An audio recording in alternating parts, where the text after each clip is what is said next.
Hello YouTube, this is the Bucket coming at you today with my 1938 commercial Walther PPK with this beautiful high polish finish. So I picked this up locally on a trade and I was really excited because I've always wanted a Walther PP series gun for my collection. The PPKs are a little bit more sought after because they're the detective sized guns and because they were used by James Bond. And so I was really excited to pick this up.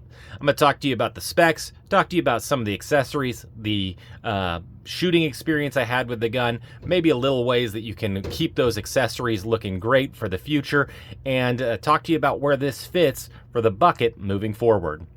So let's talk about the specs. So most of the guns that the Germans used were in 32 ACP, although they did make this gun in 22, and they did make this gun in 380, or what they called 9mm Kurz. If you have a 32 ACP, it will come with an 8-round detachable box magazine. Some of them will be flat like mine, some of them will have a finger extension. And mine is actually not probably the one that originally came with the gun. So you see how mine has the Walther banner and then it has the 765 PPK millimeter. The one that probably originally came with this didn't have the Walther banner, although this was probably made right after when mine was made, so this may have been a replacement that the original owner had with it. They do fit into the gun and they do pop out, and they have a traditional mag release location, which I love the ones that just pop out. They also come with these cool wraparound grips and this kind of marbling. I really like it. Unfortunately, the Bakelite, or the plastic that they used during the war, was kind of prone for being very brittle, and so mine has a chip right here and a hairline crack on it, which is very common. So if you pick up one of these guns, keep an eye out for that. And if you're like me and you're one of the people that likes to shoot your guns, go ahead and invest in a series of aftermarket grips. A lot of them will be 2 pieces, but will still have that wraparound look. Will make the gun easy to shoot, and it's not going to further damage your grips, because trying to find these grips is really hard, and even a cracked set is going to set you back at least $200 and probably going to be a little bit more expensive than that. This is a steel framed, steel slide, steel barrel gun. It's got a hammer and it's double action, single action, and it has a decocker safety. Now mine was made in 1938, and so mine has a 60-degree throw. The gun's made a little bit before mine will have a 90-degree throw, which means that it'll go all the way down to here. I think they ended up going to the 60 degrees because the safety has a tendency to hit those grips, and I think the grips kind of cracked from that. So any gun after mine should have this 60-degree throw to it. One of the other features that it has is it came with, this is a snap cap, it came with a loaded chamber indicator. So if there is a round in the chamber, this little pin will come out the back. So that's one of the things that you'll want to check to see if yours has one and if it's still functioning. It does come with a last round hold open, but because this was a gun for concealment, or that they didn't want to catch on holsters and whatnot, there isn't a slide release anywhere on the gun. So if the slide is locked back, you have to pull out the magazine and then just pull back the slide and it will come down forward. So things that you'll want to look for when you're at a gun show or you're thinking about picking one of these up: any guns that were made from 1931 until the end of the war in 1945, on the slide legend will have Waffenfabrik Walther Zella-Melles III. Now Zella-Melles was the town's name where the factory was located of Walther. After the war, the Soviets took over Zella-Melles and Walther ended up closing their doors. Later on, they ended up opening up a factory in the west side of Germany, and they don't say Zella-Melles anymore. If you want to know whether or not yours is a commercial gun, if it doesn't have any marks right here, it's a commercial gun. If it was accepted by the military, it'll have a Waffenop here on the frame and here on the slide. And if it was accepted by the police, it will have an eagle with a letter next to it. Most of them are going to be Eagle C's.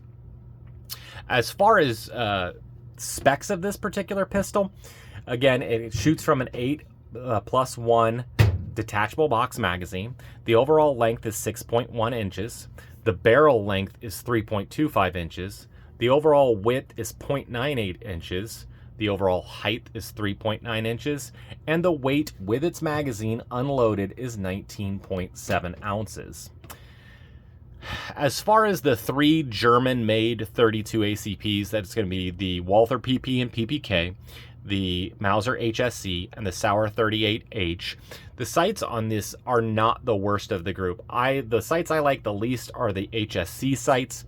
I actually liked my 38H sights a little bit better than I liked the Walther PP PPK sights. Now that being said, it was a pretty accurate gun at the range. So this is my target at 10 yards. I got 5 shots in probably a 3.5 inch group. It was a lot of fun to shoot. Felt really good in the hand. It's natural pointer. You can get 2 fingers on it if you have the flat-faced mag like I do. If you're lucky enough to have a finger extension mag, you would get that 3rd finger on there. They're narrow guns, but they're not so narrow that you feel like you can't get a good purchase on the gun. And it was a pleasure to shoot. Mine was 100% reliable. Just make sure that you have it oiled up, and I think you're going to really enjoy shooting these guns. I've never shot one of these. Well, my buddy has a Walther PPK S in 380. I find the 32 ACP much more pleasurable to shoot than one of these in 380. I've heard that the 22 variants are maybe not the most reliable pistols. So if it were me, I'd recommend getting a 32 ACP. But if you feel differently about it, I'm sure you're going to really enjoy your gun. The double action is long and it's heavy. You know, it's designed to be a safety feature, but the single action is absolutely crisp. There's a little bit of take up on it, and then it breaks really nice, and the reset's really nice, and then you're just ready for some more pew. So, as far as the accessories that I got with mine, so mine came with this really nice Akah holster. Akah was a very popular brand of holster during the war, and you'll see that it'll say DRGM on the inside of the flap here.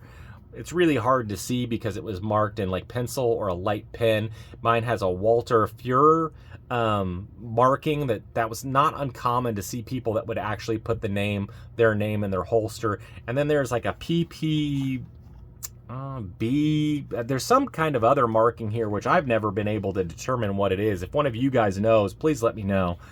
Mine came in, it was really dried out. It hadn't been well taken care of. And so I went to the forums, and a lot of people recommended this Blackrock Leather Rich goop that you can get on Amazon. I just put a little bit on an old clean sock, and I just rubbed it in, and it just made it definitely gave it a little bit more moisture into the gun. Into the holster, and makes it look so much better. And I know that this is going to last a lot longer for it. So definitely worth the 15 bucks. Pick it up on Amazon if you've got a holster. Everybody seems to recommend this. You know, again, this is not in perfect shape. I don't really do a lot with my holsters. I never really leave my guns in these holsters, and so then I'm just kind of constantly worried about whether or not I'm doing something to damage them. So, but if you're one of those people that like to have a holster with your war guns, or maybe you are looking for a full rig, that means the holster, the gun, and then 2 mags, you know, Walthers, a lot of them came home with these holsters, and so they're definitely out there. Now, if you've looked at my videos as far as my World War II guns, I usually like military accepted guns, although I really do want to get a police gun for my collection. With this being commercial, it's so nice. I really like it a lot. I haven't determined whether or not that I'm going to keep this one. I may reach out to Legacy Collectibles and see if they'd offer me something for it, maybe do an upgrade of my Walther, and maybe get something that is either military or police marked. But if you're thinking about picking one of these guns up, they are a pleasure to shoot. They are super high end. They're really, really nice. Just keep an eye on those grips. Get yourself a set of shooter grips if you want to shoot your gun, and enjoy this really cool piece of history. I do want to thank you guys so much for supporting the channel. All the likes, the comments, the shares, they're really appreciated. And as always, you stay classy, YouTube. Little middle baby bucket. Do you want to live in California? No! Why? Because I'm not a communist.